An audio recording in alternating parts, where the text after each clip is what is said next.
Good afternoon, Toastmaster of the Day. Hello, Toastmasters and visiting members from Bridal High Toastmaster Club and our beloved guest. And I'm very happy to see a very packed crowd for a chapter meeting after a long time. Normally, we only have this kind of crowd for the contest, but to see so many people are very involved in attending chapter meeting. Let us all give us a round of applause and thank ourselves for spending time on this holiday afternoon, Saturday afternoon.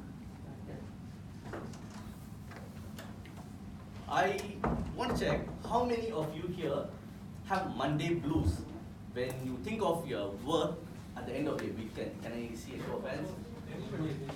Oh, I'm not alone. A lot of people. I've been working for 25 years, and every now and then I wish I could retire soon and enjoy my life. And unfortunately, in Singapore, you're not able to retire so soon. I need to work harder for another 14 more years till my eldest son graduates. It's a long journey for me. And recently, you would have heard about the retirement extension from the speech from Lee Hsien Loong, Prime Minister, National Day Rally. He didn't mention in Singapore we're going to increase the age of retirement to 65 and also to re-employment up to 70. So those who plan for retirement, think twice. Now you need to work longer. That's the life we have here.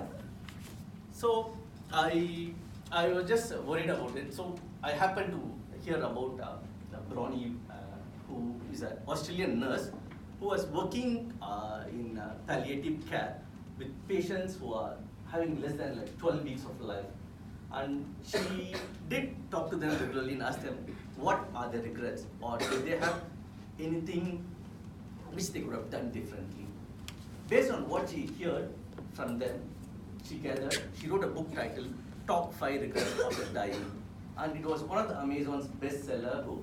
And this book is available now in around 29 languages. And over millions and millions of people have read this book worldwide. I want to share, out of these top 5 secrets, 2 secrets, which I think is very applicable to all of us.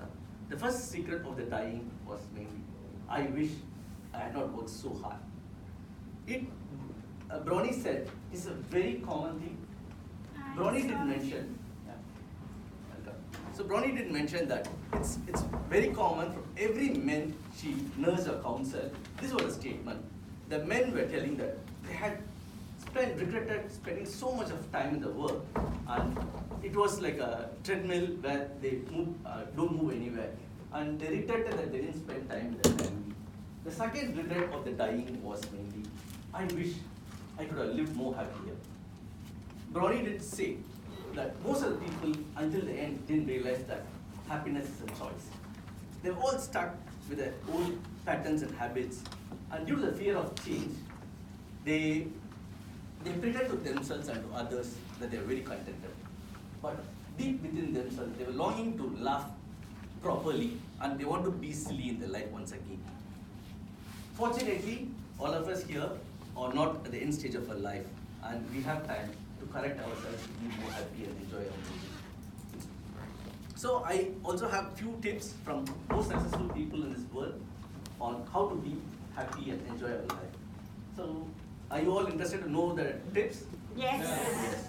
Thank you. Okay, the first tip is you all need to prioritize your task. Wasteful task which doesn't give you any benefit or enjoyment should be reduced. The common pitfalls is like the time we spend on social media and surfing the internet. Though it might seem to us very little, but when you're repeatedly doing this through the day, when you add up and see the number of hours or minutes you spend at the end of the day is too much, which can be reduced. That's number 1. Number 2, don't have expectations. Recently, I read an interview by the PepsiCo former CEO Indra Nooyi in Singapore. She had a lunch talk with Sumiko, and it was in Straight Times. She didn't mention setbacks can happen only when you expect things to happen a certain way, but it happens in a different way. So don't have expectations. According to her, she believed that everything will be all right as long as you do a great job. So number 2, don't have expectations. Number 3, very simple thing, but most of us don't do that. Appreciate everything. Though you may not like your job, but you need to be thankful for your job because that is helping you to pay your bills and fulfill your basic needs. Appreciate that you have food to eat every meal. appreciate your place to stay.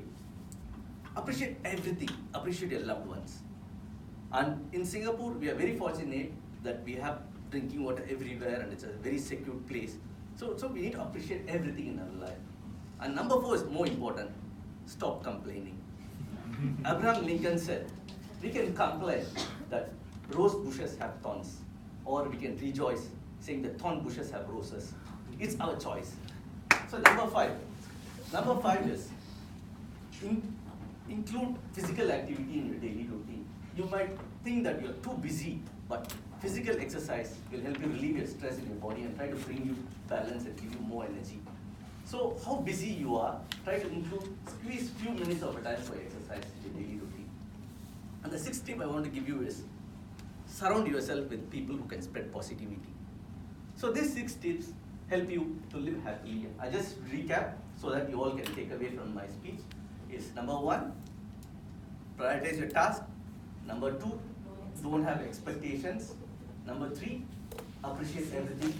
Number 4, stop complaining. Number 5, include physical activity in your daily routine. Number 6, surround people with people who can spread positivity. So finally, I want to tell you that don't search for happiness outside. It's within you. Don't get so busy in making a living that you forget to make a life. Back to you, Toastmaster.